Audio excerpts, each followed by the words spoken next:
Okay students, last క్లాస్లో మనం applications of operational యాంప్లిఫైర్లో డిఫరెన్షియల్ యాంప్లిఫైర్ చూసాం. డిఫరెన్షియల్ యాంప్లిఫైర్ యొక్క output V0 is equal to ఏమొచ్చింది, RF/R1 into V2 minus V1 రావడం జరిగింది. అలాగే దాని ముందు ఆపరేషనల్ యాంప్లిఫైర్ సబ్ట్రాక్టర్గా కూడా మనం చెప్పడం జరిగింది. తర్వాత ఇప్పుడు డిఫరెన్షియల్ యాంప్లిఫైర్ సబ్ట్రాక్టర్గా ఏ విధంగా పనిచేస్తుంది నెక్స్ట్ కాన్సెప్ట్ వచ్చి అర్థమైందా. అంతకుముందు మనం ఆపరేషనల్ యాంప్లిఫైర్ సబ్ట్రాక్టర్ ఒకటి, అలాగే డిఫరెన్షియల్ యాంప్లిఫైర్ ఒకటి, రెండు కాన్సెప్ట్లు విడివిడిగా చూసాం.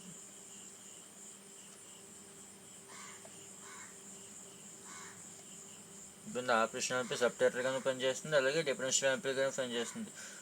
ఇప్పుడు డిఫరెన్షియల్ యాంప్లిఫైర్ సబ్ట్రాక్టర్గా ఏ విధంగా పనిచేస్తుంది అనేటువంటి చూద్దాం.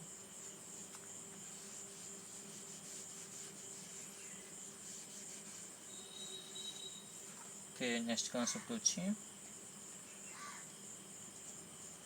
differential amplifier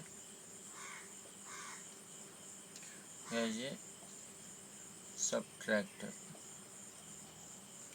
డిఫరెన్షియల్ యాంప్లిఫైర్ అంటే సబ్ట్రాక్టర్గా ఏ విధంగా పనిచేస్తుంది. ఇంకేం చేద్దామంటే ఆపరేషన్ యాంప్లిఫైర్ తీసుకుని ఇన్వర్టింగ్ టెర్మినల్కి V1 అనేటువంటి వోల్టేజ్ ఇవ్వండి, నాన్ ఇన్వర్టింగ్ టెర్మినల్కి V2 వోల్టేజ్ ఇవ్వండి. ఇప్పుడు ఈ పాయింట్ దగ్గర పొటెన్షియల్ VA, అవుట్పుట్ V0 తీసుకుని ఇక్కడ ఒక ఫీడ్బ్యాక్ రెసిస్టర్ కూడా కనెక్ట్ చేయండి, R అనేటువంటి ఫీడ్బ్యాక్ రెసిస్టర్. ఈ పాయింట్ దగ్గర పొటెన్షియల్ V అనుకున్నట్లయితే ఇప్పుడు డిఫరెన్షియల్ యాంప్లిఫైర్ ప్రకారం output voltage V0 is equal to ఏం రాయొచ్చమ్మా, RF/R1 into V2 minus V1. ఇక్కడ డిఫరెన్షియల్ యాంప్లిఫైర్ డయాగ్రామ్గా మనం చూసినట్లయితే ఏమనుకున్నాం, ఇది R1, ఇది R2, ఇది RF. కానీ ఇక్కడ R1 is equal to R2 is equal to RF is equal to R అనుకుంటున్నాం. ఇది R3 అనుకుంటే మొత్తం అన్ని రెసిస్టర్లను కూడా ఏమనుకుంటున్నాడు, ఇక్కడ R అనుకున్నట్లయితే ఈ రెండు వాల్యూస్ క్యాన్సిల్ అయిపోతాయి. R/R into V2 minus V1 కదా, ఈ రెండు క్యాన్సిల్ అయిపోయి V2 మైనస్ V1 అవుతున్నప్పుడు ఈ డిఫరెన్షియల్ యాంప్లిఫైర్ అంటే సబ్ట్రాక్టర్గా వర్క్ చేస్తుంది. అదేవిధంగా V0 equal to V2 minus V1 అయితే సబ్ట్రాక్టర్గా, అలా కాకుండా V0 equal to RF/R1 into V2 minus V1 అంటే డిఫరెన్షియల్ యాంప్లిఫైర్ అవుతుంది. అదేవిధంగా అంటే రెండు రెసిస్టర్ల యొక్క వాల్యూస్ ఈక్వల్ అయినట్లయితే, అంటే అన్ని ఆర్లు అయినట్లయితే కనుక అప్పుడు అది డిఫరెన్షియల్ యాంప్లిఫైర్ అనేటువంటి సబ్ట్రాక్టర్గా యాక్ట్ చేయడం జరుగుతుంది. ఓకే, నెక్స్ట్ అప్లికేషన్ వచ్చి operational amplifier integrator. Operational amplifier ఇంటిగ్రేటర్గా ఎలా వర్క్ చేస్తుంది.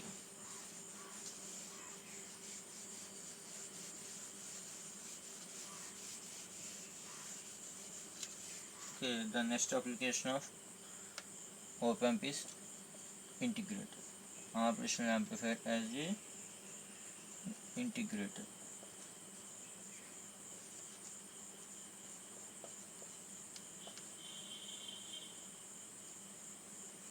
ఆపరేషనల్ యాంప్లిఫైర్ ఇంటిగ్రేటర్గా ఏ విధంగా వర్క్ చేస్తుంది. దీనికోసం ఏం చేస్తారంటే ముందు ఆపరేషనల్ యాంప్లిఫైర్ యొక్క సింబల్ వేసి ఇన్వర్టింగ్ నాన్ ఇన్వర్టింగ్ టెర్మినల్స్ తీసుకోండి. ఇన్వర్టింగ్ టెర్మినల్కి R1 అనేటువంటి వోల్టేజ్ ఇవ్వండి, సారీ V1 అనేటువంటి వోల్టేజ్ ఇవ్వండి.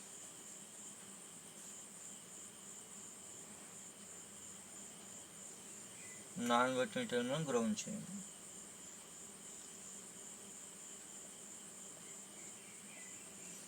R1 రెసిస్టర్ ద్వారా V1 వోల్టేజ్ ఇవ్వండి, అలాగే నాన్ ఇన్వర్టింగ్ టెర్మినల్ని గ్రౌండ్ చేయండి. అలాగే ఇన్పుట్కి అవుట్పుట్కి మధ్య రెసిస్టర్ని తీసివేసి కెపాసిటర్ని కనెక్ట్ చేయండి. ఇక్కడ ఫీడ్బ్యాక్ కెపాసిటర్ అనమాట. ఇది దీని ద్వారా I2 కరెంట్ వెళ్తుంది అనుకోండి, C అనే కెపాసిటర్.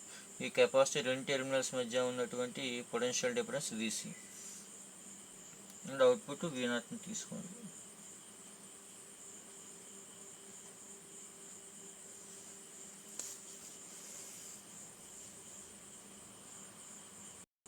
ఇక్కడ దీన్ని ఇంటిగ్రేటర్ సర్క్యూట్గా మనం చెప్పడం జరుగుతుంది. అంటే output voltage and input voltage యొక్క టైం ఇంటిగ్రల్ అవుతుంది. అందువల్ల ఈ సర్క్యూట్ని ఇంటిగ్రేటెడ్ సర్క్యూట్గా మనం చెప్పడం జరుగుతుంది. ఇక్కడ ఈ పాయింట్ని విర్చువల్ గ్రౌండ్గా మనం చెప్పడం జరుగుతుంది. దీనికి ఉన్న ఇన్పుట్ ఇంపిడెన్స్ వల్ల ఇక్కడ ఉన్నటువంటి కరెంట్ అనేటువంటిది జీరో అవుతుంది, పొటెన్షియల్ అనేటువంటి జీరో అవుతుంది. అంటే కరెంట్ I1 I2 అవుతుంది. ఇక్కడ ఈ సర్క్యూట్లో I1 కరెంట్ వెళ్తుంది, అదే ఈ కెపాసిటర్ ద్వారా వెళ్తుంది కాబట్టి I1 I2 అవుతుంది అనమాట. ఇక్కడ ఇన్పుట్ ఇంపిడెన్స్ అనేటువంటి హై కాబట్టి ఈ పాయింట్ విర్చువల్ గ్రౌండ్గా యాక్ట్ చేసి కరెంట్ I1 I2 అవుతుంది. ఇప్పుడు input current is given by next input current I1 ఏం రాయొచ్చు, పొటెన్షియల్ డిఫరెన్స్ బై రెసిస్టెన్స్ కదా ఓమ్స్ల ప్రకారం. I1 ఏం రాయొచ్చమ్మా, V1 - 0 బై ఇక్కడ ఉన్న పొటెన్షియల్ అంటే 0, ఇక్కడ ఉన్నది V1 కాబట్టి I1 V1 - 0 బై R1గా రాయొచ్చు. ఓకే, నెక్స్ట్ చూడండి, the voltage across input current.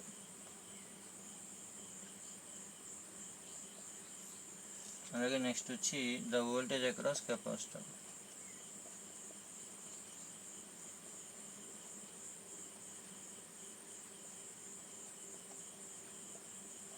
The voltage across capacitor VC ఏం రాయొచ్చమ్మా, ఇక్కడ ఉన్నటువంటి పొటెన్షియల్ 0, ఇక్కడ ఉన్న పొటెన్షియల్ V0, అందువల్ల ఏం రాయొచ్చు 0 - V0 -V0గా రాసుకోవచ్చు. అలాగే మనకి కరెంట్ I ఏంటి, rate of change of charge with respect to time కదా, I dQ/dt. కానీ కెపాసిటర్ డెఫినేషన్ ప్రకారం C ఏంటమ్మా, charge by potential, C Q/V, అంటే Q ఏమవుతుంది CV, అంటే దట్ మీన్స్ dQ C × dV0గా రాసుకోవచ్చు. అందువల్ల ఏమవుతుంది C × dVC/dt. అర్థమైందమ్మా, ఇక్కడ V బదులు కెపాసిటర్ యొక్క పొటెన్షియల్ అని చెప్పడం కోసం VC రాసుకుంటున్నాం. కానీ ఇక్కడ VC వాల్యూ అంతా V0 కదా, అందువల్ల -C dV0/dt అవుతుంది. అర్థమైందా, ఇక్కడ current I charge by time.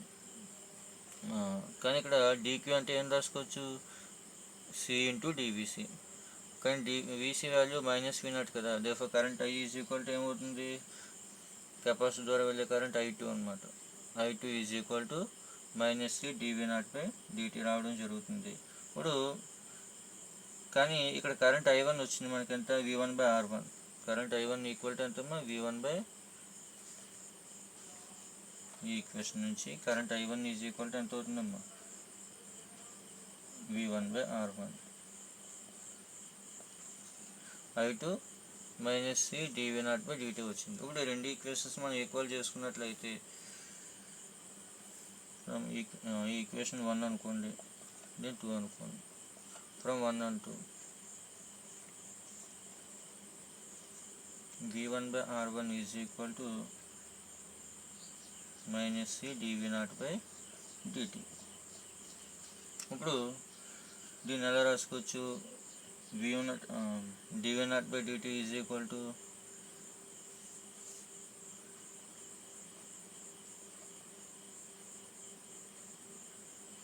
-1/R1C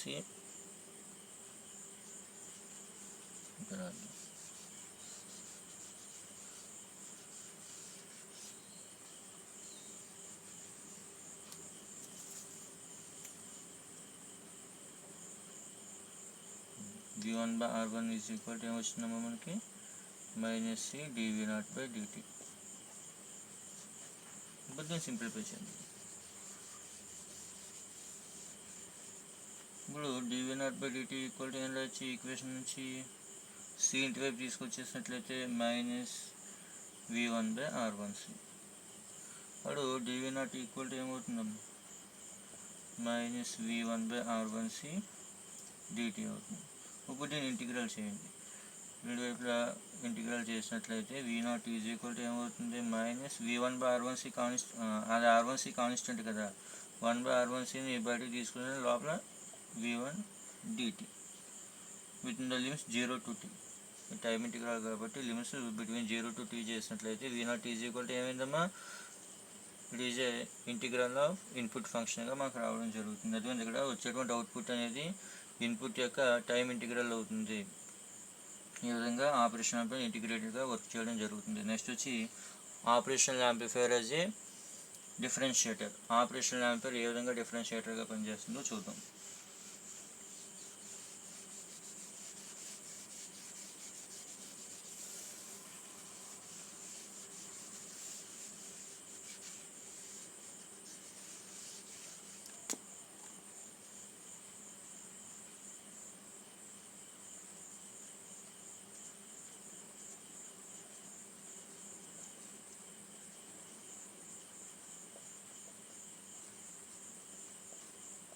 next concept వచ్చి open page differentiator. Operational amplifier అనేది ఈ విధంగా డిఫరెన్షియేటర్గా పనిచేస్తుంది.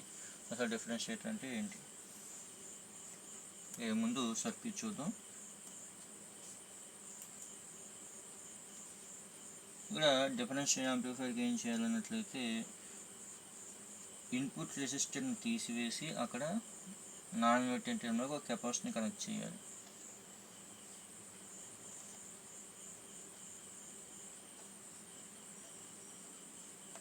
అలాగే ఒక ఫీడ్బ్యాక్ రెసిస్టర్ని కనెక్ట్ చేయండి అవుట్పుట్కి ఇన్పుట్కి మధ్యలో. ఫీడ్బ్యాక్ రెసిస్టర్ ద్వారా IF కరెంట్ వెళ్తుంది, ఇలా కెపాసిటర్ ద్వారా IC కరెంట్ వెళ్తుంది అనుకోండి. పాజిటివ్ టెర్మినల్ గ్రౌండ్ చేయండి. ఇలా ఇన్పుట్ అనేటువంటిది VIT ఇచ్చామనుకోండి. అది విందాము.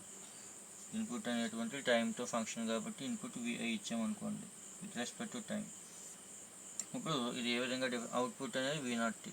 అదేవిధంగా ఇక్కడ ఇన్పుట్ VI ఇచ్చాం, అవుట్పుట్ V0 ఇచ్చాం. అదేవిధంగా ఇప్పుడు ఇది ఏ విధంగా డిఫరెన్షియేటర్గా పనిచేస్తుంది అవన్నీ కూడా ఒకసారి చూద్దాం. ఓకే, చూడండి. ఇక్కడ డిఫరెన్షియేటర్ అంటే ఏంటి? The rate of change of input voltage the output is directly proportional to rate of change of input voltage. అదేవిధంగా అవుట్పుట్ అనేది ఇన్పుట్లో వచ్చేటువంటి టైం యొక్క చేంజ్కి డైరెక్ట్లీ ప్రపోర్షనల్గా ఉండడం జరుగుతుంది. ఇప్పుడు అది ఏ విధంగా వర్క్ చేస్తుంది చూడండి. ఇక్కడ G అనేటువంటి విర్చువల్ గ్రౌండ్ అవుతుంది. అందువల్ల కెపాసిటర్ ద్వారా వెళ్ళేటువంటి కరెంట్ IC ఫీడ్బ్యాక్ కరెంట్కి ఈక్వల్ అవుతుంది. ఈ పాయింట్ G దగ్గర IC is equal to IF అవుతుంది. ఇక్కడ పొటెన్షియల్ జీరో కదా, పొటెన్షియల్ జీరో అంటే అర్థం ఏంటి? కరెంట్ అనేది ఈక్వల్ అవుతుంది, సేమ్ కరెంట్ వెళ్తుంది అన్నమాట ఈ పాయింట్ దగ్గర. దేర్ఫోర్ అట్ పాయింట్ G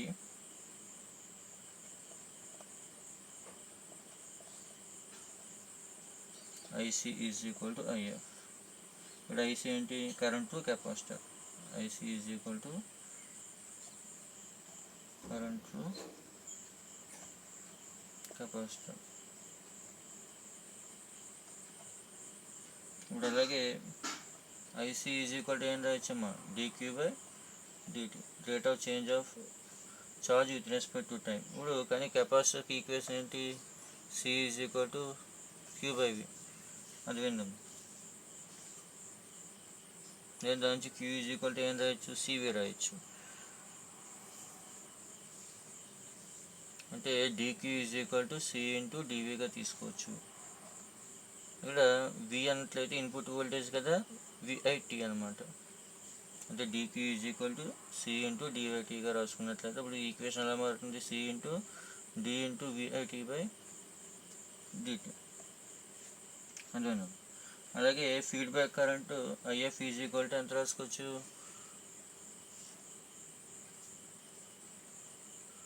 -V0T/RFగా తీసుకోవచ్చు. అందులో ఎందుకంటే ఇటువైపున పొటెన్షియల్ జీరో కదా, 0 - V0T/RF అంటే IF is equal to -V0T/RF అవుతుంది. కానీ ఇది ఈక్వేషన్ 1, ఇది ఈక్వేషన్ 1, ఇది ఈక్వేషన్ 2, ఇది ఈక్వేషన్ 3 అనుకున్నట్లయితే ఇప్పుడు IC ఈజ్ ఈక్వల్ టు ఏమవుతున్నాం? IF కదా. ఇప్పుడు ఈ రెండు ఈక్వేషన్స్ని ఈక్వల్ చేద్దాం.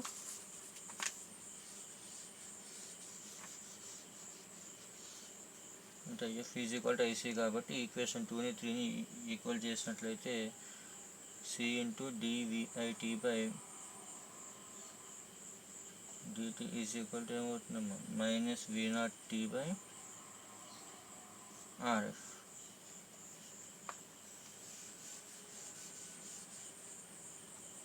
దాని నుంచి V0T ఈజ్ ఈక్వల్ టు ఏమవుతుంది? మైనస్ ఈ RFకి ఇటువైపు వచ్చేసినట్లయితే RFC D ఇంటూ VIT/dt. అది ఇంకా సింపుల్గా చెప్పాలంటే V0 is equal to minus RFC dVi/dt. అంటే టైంలో చేంజ్ అవుతుందని చెప్పడం కోసం బ్రాకెట్లో టీ రాయడం జరుగుతుంది. టైంలో ఫంక్షన్ చెప్పడం కోసం, టైంతో పాటు ఇన్పుట్ చేంజ్ అవుతుంది, అవుట్పుట్ చేంజ్ అవుతుందని చెప్పడం కోసం తప్ప అది రాయకపోయినా పర్వాలేదు. V0 equal to minus RFC dVi/dt. అంటే ఇక్కడ అవుట్పుట్ అనేటువంటిది ఇన్పుట్ యొక్క చేంజ్కి డైరెక్ట్లీ ప్రొపోర్షనల్గా ఉంది. అంటే ఆర్ఎఫ్సి కాన్స్టెంట్ కాబట్టి దాన్ని చేస్తే V0 directly proportional to minus dVi/dt. అదేనమ్మా. అంటే the rate of change of input voltage with respect time it gives output. అదేనమ్మా. Is a function is proportional to output ఇన్పుట్గా చెప్పొచ్చు. అవుట్పుట్ అనేది ఇన్పుట్కి డైరెక్ట్లీ ప్రొపోర్షనల్గా ఉంది అని చెప్తున్నాం అనమాట. ఇది ఈ విధంగా డిఫరెన్షియేటర్ అని వర్క్ చేయడం జరుగుతుంది. అంటే ఇన్పుట్ యొక్క డిఫరెన్షియేషన్ అవుట్పుట్ వాల్యూని ఇస్తుంది అని చెప్తున్నారు. తర్వాత వోల్టేజ్ కంపరేటర్.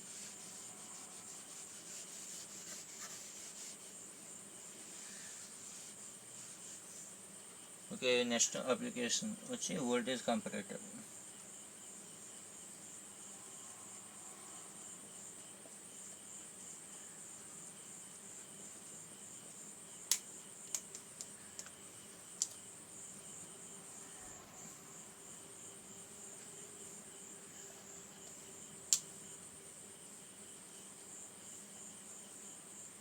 ఓకే, ఇప్పుడు వరకు మనం చెప్పుకున్న అప్లికేషన్స్ ఉన్నాయి కదా, ఆపరేషన్ యాంప్లిఫైయర్, యాడర్, సబ్ట్రాక్టర్,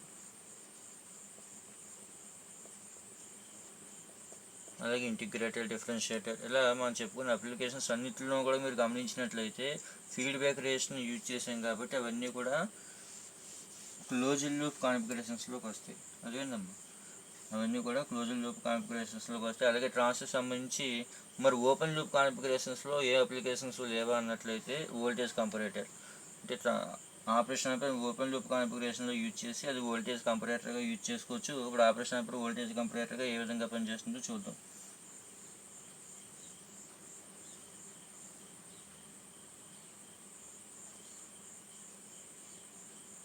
ఇప్పుడు IC 741 తీసుకోండి. దీనికి 2 ఇన్పుట్లు ఇస్తున్నాం. అందులో మనకి ఏదైతే వోల్టేజ్ తెలిసిందో దాన్ని రిఫరెన్స్ వోల్టేజ్ అంటాం. అందువల్ల మనకు తెలిసిన వోల్టేజ్ ఉన్నదాన్ని రిఫరెన్స్ వోల్టేజ్గా మనం చెప్పడం జరుగుతుంది. అలాగే మనం ఏ సిగ్నల్ని అయితే కంపేర్ చేద్దాం అనుకుంటున్నామో దాన్ని నాన్ ఇన్వర్టింగ్ టెర్మినల్కి ఇస్తున్నాం, VIN.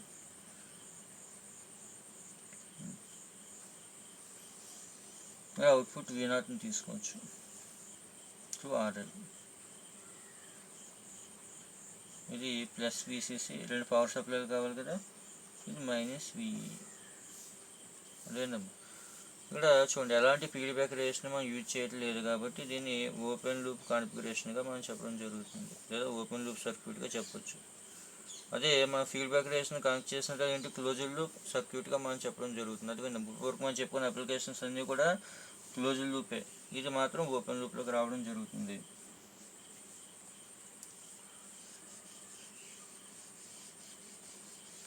ఇప్పుడు ఈ ఓపెన్ లూప్ కాన్ఫిగరేషన్లో అవుట్పుట్ ఈజ్ ఈక్వల్ టు ఏం చెప్పొచ్చమ్మా, డిఫరెన్స్ బిట్వీన్ 2 ఇన్పుట్స్, అంటే VIN మైనస్ VR. అవునా, అవుట్పుట్ వోల్టేజ్ అనేటువంటిది 2 ఇన్పుట్ల డిఫరెన్స్కి ఈక్వల్ కదా. V0 equal to VIN minus VRగా మనం చెప్పడం జరుగుతుంది. అది విన్నాం. ఇక్కడ కంపరేటర్ అంటే ఏం చెప్పొచ్చు, the function of voltage comparator is to compare A time varying signal V input at one input with a fixed reference voltage VR. అందువల్ల ఒక ఫిక్స్డ్ రెఫరెన్స్ వోల్టేజ్ VR తీసుకుని ఇంకొక సిగ్నల్ దీంతో కంపేర్ చేసినట్లయితే దాన్ని మనం వోల్టేజ్ కంపరేటర్గా చెప్పడం జరుగుతుంది. ఇప్పుడు మనం ఈ రిఫరెన్స్ వోల్టేజ్ని నాన్ ఇన్వర్టింగ్ టెర్మినల్ కలిపాం కాబట్టి ఇది నాన్ ఇన్వర్టింగ్ కంపరేటర్ అవుతుంది.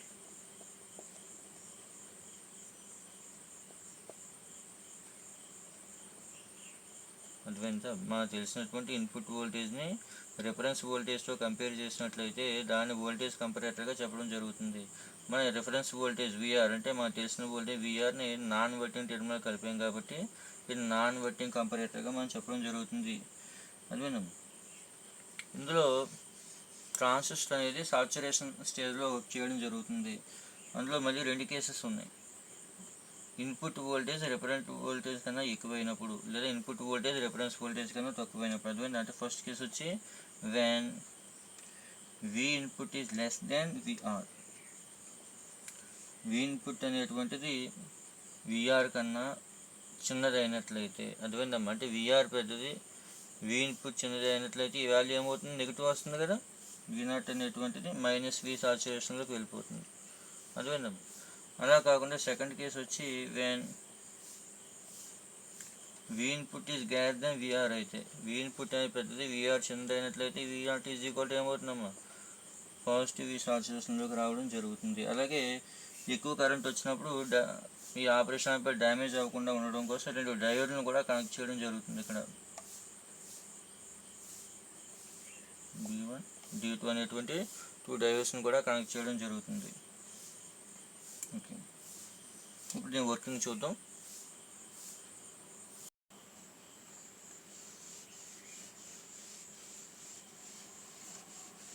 ఓకే, ఇప్పుడు చూద్దాం. వి ఇన్పుట్ ఇక్కడ రెండు కండిషన్లు చెప్పుకున్నాం. V input less than VR అయినట్లయితే అవుట్పుట్ వచ్చి -V సాచురేషన్లోకి, అలాగే V input is greater than VR అయినట్లయితే అవుట్పుట్ +V సాచురేషన్లోకి వెళ్తుందని చెప్పాం. తర్వాత చూడండి, మనం ఇచ్చే ఇన్పుట్ యొక్క సిగ్నల్ చూసినట్లయితే సైనసాయిడల్, అంటే ఈ విధంగా వస్తుంది, సైన్ కర్వ్. ఇక రిఫరెన్స్ వోల్టేజ్ ఇది విఆర్.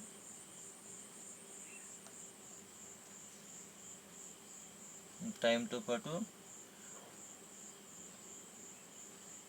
ఇది +Vp, ఇది -Vp.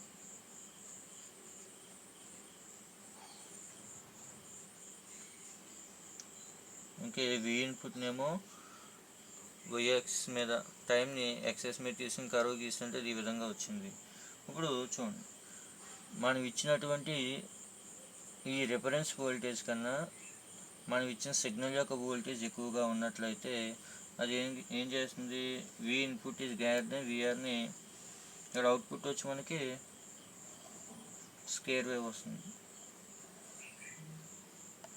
ఇక్కడ మనం ఇచ్చినటువంటి ఇన్పుట్ అనేటువంటిది రిఫరెన్స్ వోల్టేజ్ కన్నా ఎక్కువ ఉన్నట్లయితే, అంటే V input is greater than VR అయినట్లయితే అవుట్పుట్ ఈ విధంగా పాజిటివ్ పీక్స్ అనేటువంటివి రావడం జరుగుతుంది. అలా కాకుండా ఈ రిఫరెన్స్ వోల్టేజ్ కన్నా మనం ఇచ్చిన సిగ్నల్ వాల్యూ తక్కువ ఉన్నట్లయితే, అంటే V input is less than VR అయినట్లయితే ఈ విధంగా మనకి పీక్ రావడం జరుగుతుంది. కానీ మనం తీసుకునే reference voltage VR is equal to 0 అయితే అప్పుడు ఆ డిటెక్టర్ని ఏమంటామంటే జీరో క్రాసింగ్ డిటెక్టర్గా మనం చెప్పడం జరుగుతుంది. అందువల్ల రిఫరెన్స్ వోల్టేజ్ 1 వోల్ట్ 2 వోల్ట్ అలా తీసుకోవచ్చు. అలా కాకుండా 0 వోల్టేజ్ తీసుకున్నట్లయితే దాన్ని జీరో క్రాసింగ్ డిటెక్టర్గా కూడా మనం చెప్పడం జరుగుతుంది.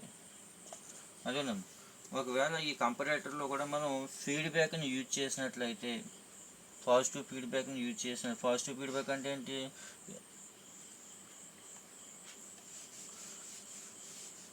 ఫీడ్బ్యాక్ యాంప్లిఫైయర్ని పాజిటివ్ టెర్మినల్ కనెక్ట్ చేసినట్లయితే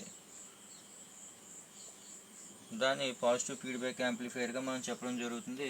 దానివల్ల హై గెయిన్ అనేటువంటిది రావడం జరుగుతుంది. అది విందాం, అంటే ఇక్కడ ఇన్పుట్లో స్మాల్ చేంజ్ వచ్చినా అవుట్పుట్లో చేంజ్ అనేటువంటి ఎక్కువగా రావడం జరుగుతుంది అనమాట. అదివింది ఎలా మనకి ఈ కంపారిటర్ సంబంధించి నెంబర్ ఆఫ్ అప్లికేషన్స్ అనేటువంటి ఉన్నాయి. మెయిన్గా ఏంటి, జీరో క్రాసింగ్ డిటెక్టర్, అంటే విఆర్ జీరో చేసుకున్నప్పుడు అది జీరో క్రాసింగ్ డిటెక్టర్గా మనకు వర్క్ చేయడం జరుగుతుంది. అలాగే దీనికి పాజిటివ్ ఫీడ్బ్యాక్ని కనెక్ట్ చేసినట్లయితే దీని యొక్క ఆపరేషన్, అంటే స్పీడ్ అనేటువంటివి కూడా ఇంకా రేజ్ అవ్వడం జరుగుతుంది. అంటే ఇన్పుట్లో స్మాల్ చేంజ్ వచ్చినా అవుట్పుట్లో వచ్చేటువంటి చేంజ్ అనేటువంటిది బాగా ఎక్కువగా ఉంటుంది అన్నమాట. అర్థమైందా? ఈ విధంగా మనకి ఆపరేషన్ యాంప్లిఫైయర్ సంబంధించిన అప్లికేషన్స్ అనేటువంటివి చూసాం మనం. నెక్స్ట్ ఇంకా తర్వాత చాప్టర్ వచ్చి డేటా ప్రాసెసింగ్ సర్క్యూట్స్ ఏమో నెక్స్ట్ యూనిట్ 4 నెక్స్ట్ క్లాస్లో యూనిట్ 4 డేటా ప్రాసెసింగ్ సర్క్యూట్స్ని స్టార్ట్ చేద్దాం. డేటా ప్రాసెసింగ్ సర్క్యూట్స్ని స్టార్ట్ చేద్దాం. ఓకే, ఇప్పటి వరకు మనకి 3 యూనిట్స్ కంప్లీట్ అయినాయి. అందులో యూనిట్ 1 వచ్చి పెట్టో మాస్ పెట్టో, అందులోనే సెకండ్ చాప్టర్ వచ్చి ఫోటో ఎలక్ట్రానిక్ డివైజెస్.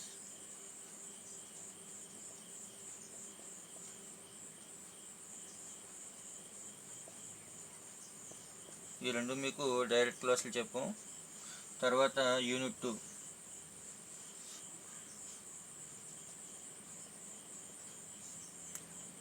2 వచ్చి అందులో 2 చాప్టర్లు ఉన్నాయి. అందులో ఫస్ట్ చాప్టర్ వచ్చి ఆపరేషనల్ యాంప్లిఫైర్స్.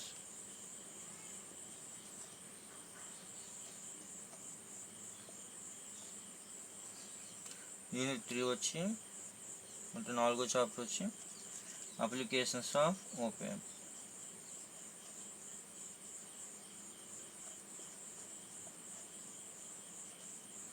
ఇలా మనకి 3 యూనిట్స్ కంప్లీట్ అయినాయి.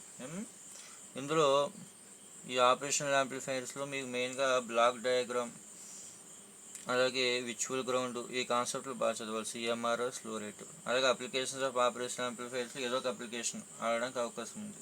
అంటే ఆపరేషన్ యాంప్లిఫైర్ సమ్మర్గా ఎలా వర్క్ చేస్తుంది, లేదంటే సబ్ట్రాక్టర్గా ఎలా వర్క్ చేస్తుంది, ఇలా ఏదో ఒక అప్లికేషన్ ఆడడానికి, ఇంటిగ్రేటర్గా, డిఫరెన్షియేటర్గా ఏదో ఒక అప్లికేషన్ అడగవచ్చు ఇక్కడ.